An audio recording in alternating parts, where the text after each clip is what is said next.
आज के इस वीडियो में एनसीईआरटी अभ्यास कुछ प्रश्नों को देखेंगे या प्रमुख प्रश्नों को हल करने का प्रयास करेंगे, जिसमें पहला प्रश्न है 3.4 का क्वांटम संख्याओं के आधार पर ज्ञात कीजिए कि आवर्त 6 में कुल 32 इलेक्ट्रॉन होते हैं।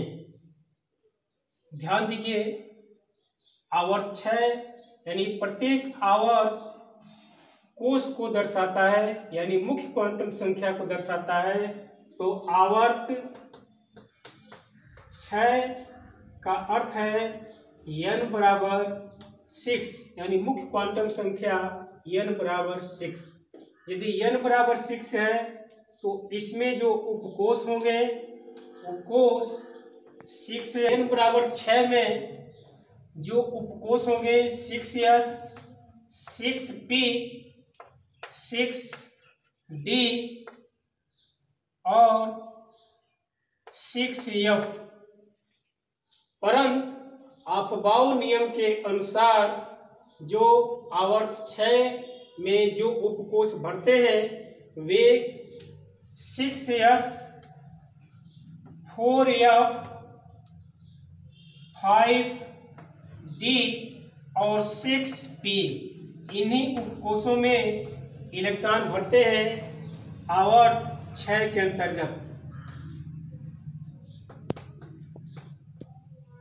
तो इनमें यानी S उपकोष में अधिकतम 2 इलेक्ट्रॉन, F में 14, यदि इनको जोड़ते जाएं तो D में 10 और P में 6। तो इस तरह से जो छठे आवर्त में जो कुल तत्वों की जो संख्या होगी मैजिक नंबर के अनुसार 2, 8, 8, 80, 80 और 32, 1, 2, 3, 4, 5, 6 यानी छठवें में 32।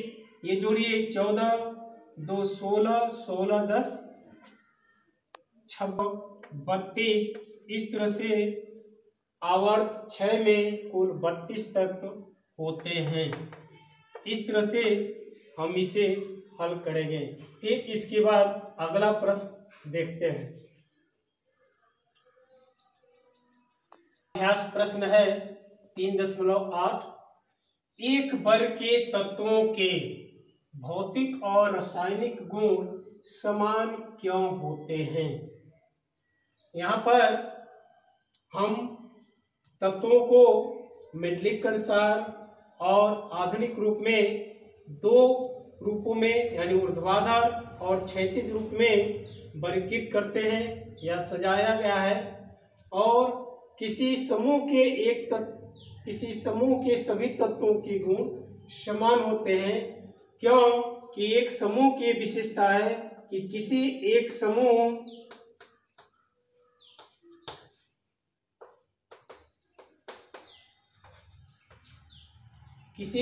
समूह के सभी तत्वों की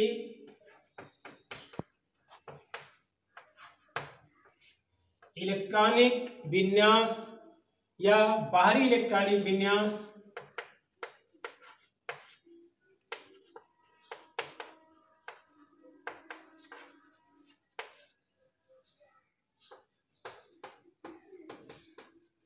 समान होते हैं।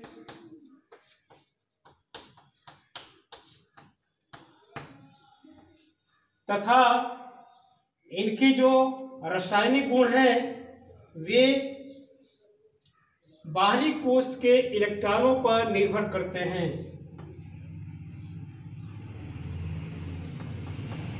तथा तत्वों के रासायनिक गुण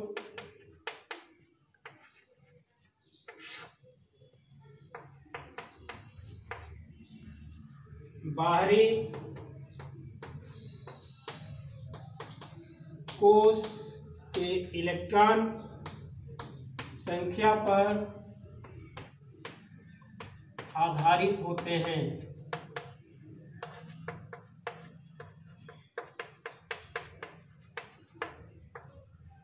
अतः एक वर्ग के या एक समूह के सभी तत्वों के रासायनिक गुण समान होते हैं।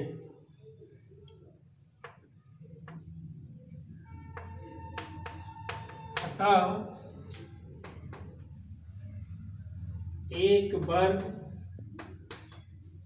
के सभी तत्वों के रासायनिक गुण समान होते हैं। चूंकि भौतिक गुण तत्वों के परमाणु भार पर आधारित होते हैं, अतः भौतिक गुणों में क्रमिक परिवर्तन मिलता है। भौतिक गुणों में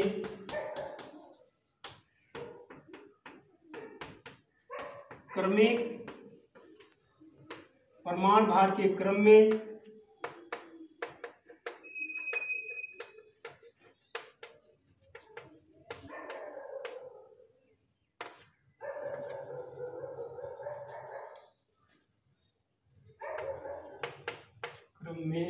क्रमिक परिवर्तन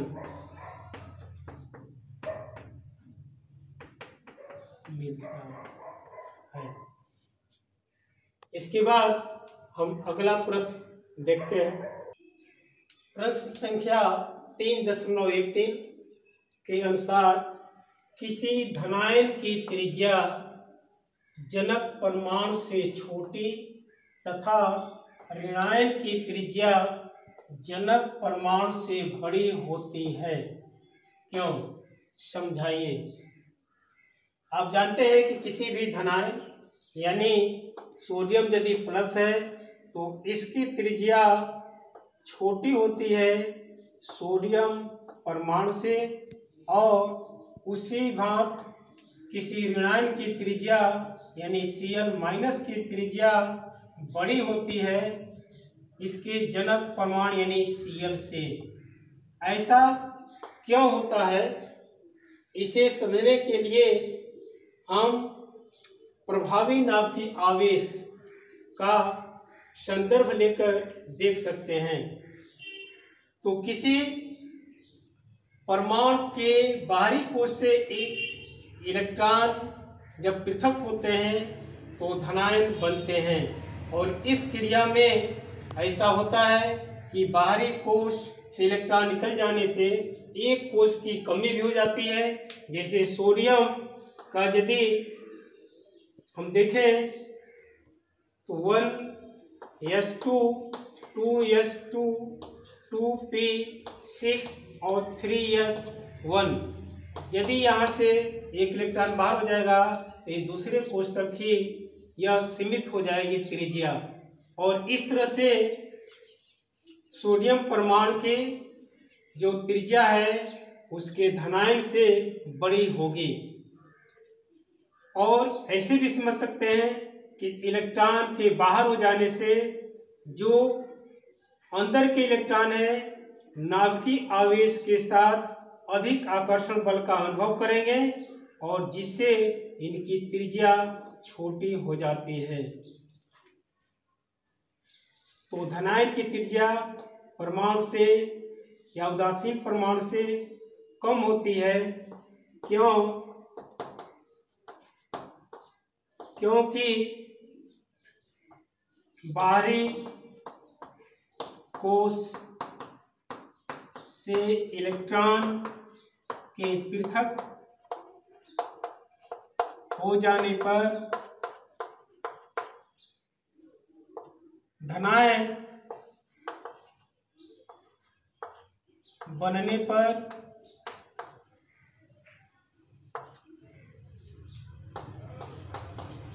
प्रभावी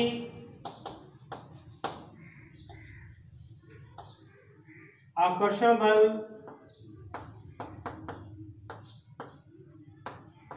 अधिक हो जाता है।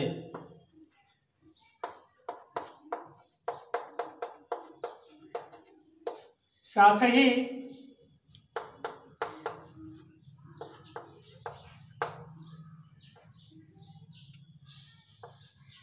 कभी ऐसा भी होता है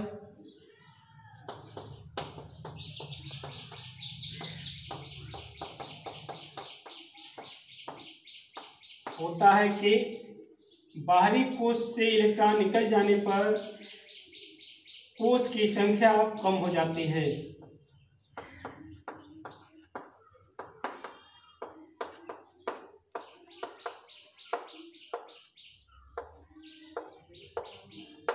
बाहरी कोश से इलेक्ट्रॉन के पृथक हो जाने पर एक कोश के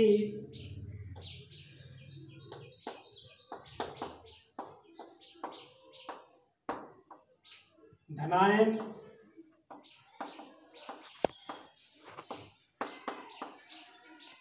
कमी आ जाती है।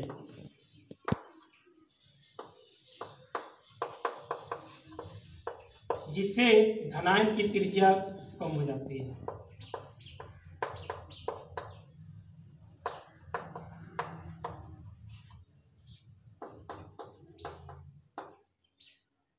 त्रिज्या जनक परमाणु से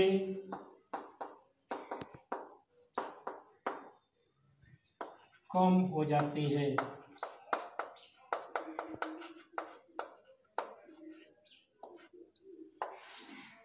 यहीं पर दूसरी ओर किसी जनक परमाणु में एक इलेक्ट्रॉन ऐड होने पर बाहरी कोश में उपस्थित इलेक्ट्रॉन, यदि ये नाभिक है तो ये बाहरी कोश होंगे, और बाहरी कोश में यदि कोई एक इलेक्ट्रॉन स्थित है और दूसरा इलेक्ट्रॉन यदि यहाँ पर ऐड आ रहा है तो ये भी हो सकता है इलेक्ट्रॉन इसमें कुछ हद तक रिपल्सन भी कार्य करता है, और इस तरह से जो प्रभावी नाभिकीय जो आवेश है वही रहता है, किंतु जो प्रभावी जो आकर्षण है या उसी समान रहते हुए भी यहाँ प्रतिकर्षण होने के कारण जो इसका प्रभावी नाभिकीय आवेश है ये प्रभावित होता है, प्रभावी नाभिकीय आवेश कम हो जाता है। और ऐसे भी कह सकते हैं कि जो इलेक्ट्रॉन क्लाउड है इसमें कुछ जो है प्रसार होता है, और इस कारण से किसी ऋणायन की त्रिज्या जनक परमाणु से अधिक हो जाती है। तो यहाँ पर इलेक्ट्रॉन क्लाउड के प्रसार होने के कारण किसी ऋणायन की त्रिज्या उसके जनक परमाणु से अधिक हो जाती है। तो किसी ऋणायन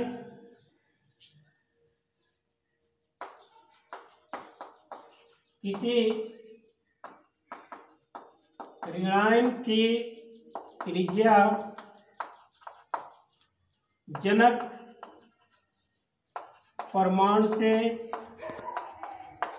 अधिक होती है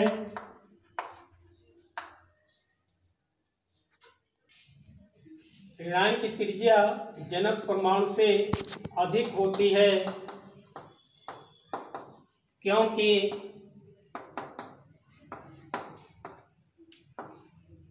ऋणायन बनाने में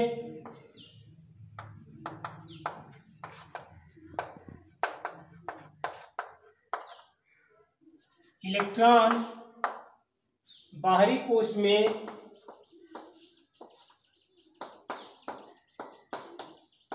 जुड़ते हैं, जिससे प्रभावी नाभिकीय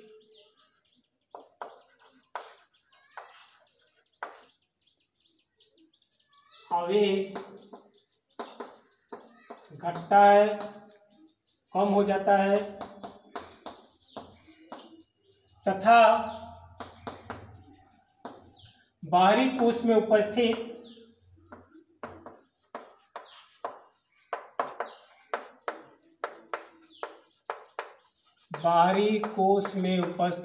इलेक्ट्रॉन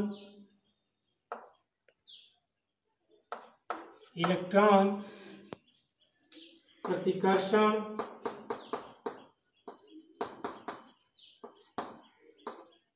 के कारण कुछ सीमा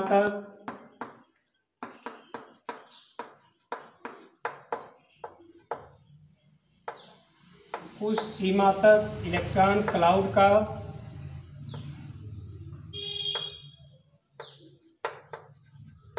मेघ का प्रसार होता है, जिससे ऋणायन की त्रिज्या उसके जनक परमाणु से अधिक होती है।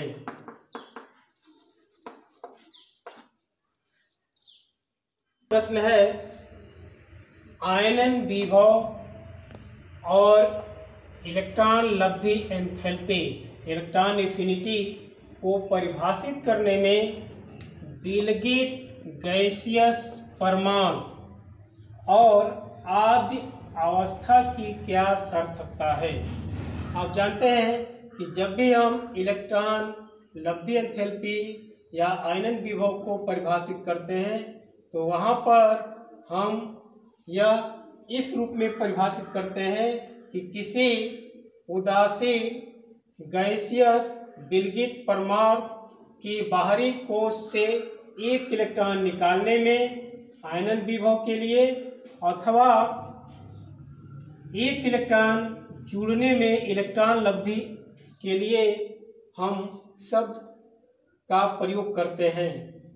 तो इन दो शब्दों इलेक्ट्रॉन लब्धि एंथैल्पी को परिभाषित करने में विलगित गैसियस परमाणु और आद्य अवस्था का क्या महत्ता है, इसकी सार्थकता क्या है, इसे हमें दर्शाना है। तो हम ये जानते हैं कि किसी एक सिंगल परमाणु को यानी किसी पदार्थ से एक परमाणु को आइसोलेट करना, पृथक करना संभव नहीं है।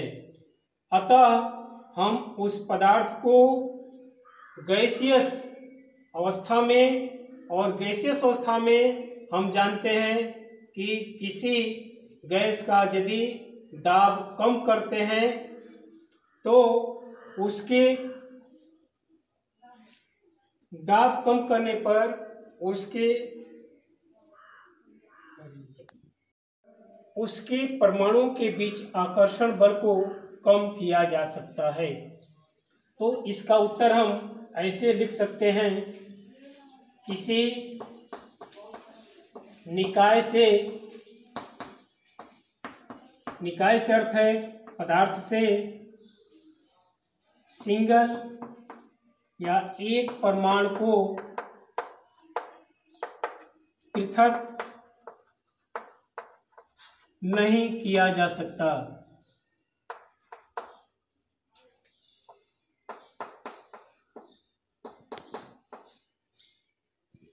अतः एक विलगित निकाय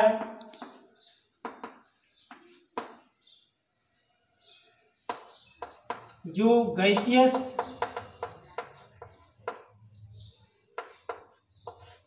अवस्था में है से इलेक्ट्रॉन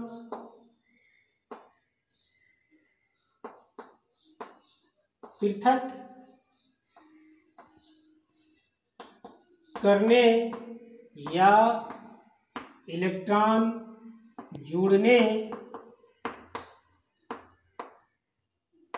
की क्रिया में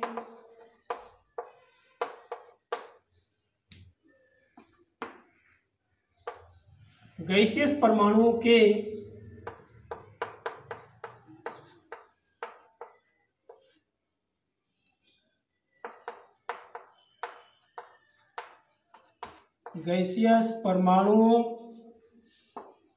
के बीच आकर्षण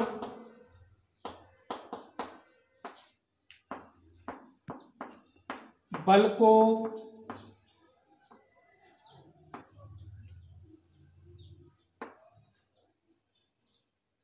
आकर्षण बल को दाब कम करने द्वारा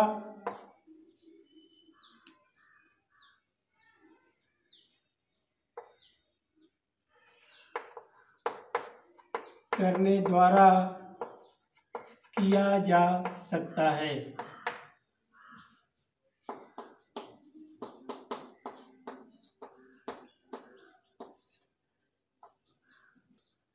वहीं आदि अवस्था का अर्थ है आदि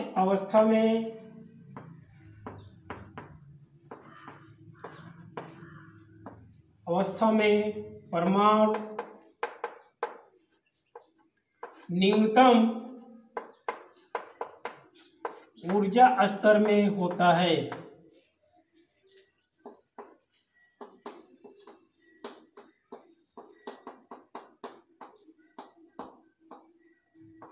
जिससे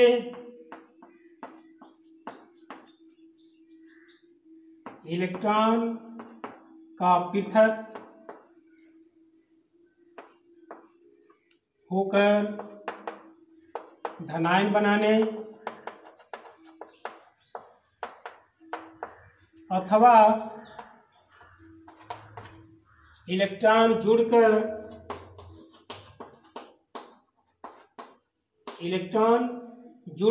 ऋणायन बनाने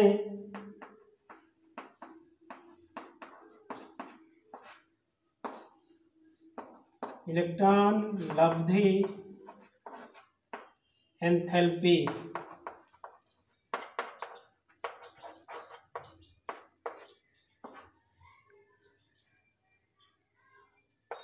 के संदर्भ में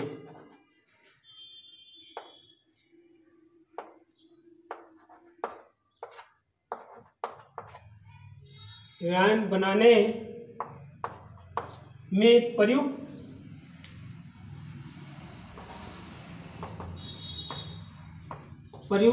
यानी उत्सर्जित अथवा अवशोषित ऊर्जा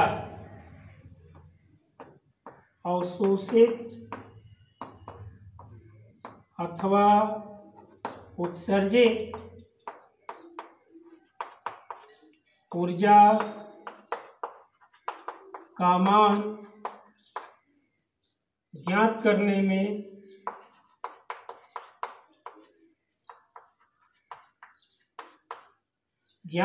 में सुविधा होती है।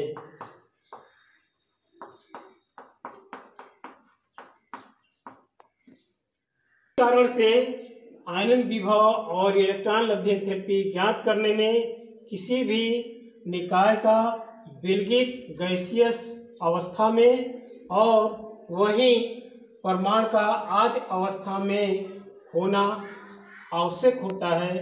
यदि ऐसा नहीं है तो इन मानों के कैलकुलेशन में अंतर आता है। अतः अंतर को दूर करने के लिए हम विलगित गैसियस परमाणु और आदि अवस्था शब्दावली प्रयोग करते हैं। इस प्रकार इसका उत्तर हम दे सकते हैं।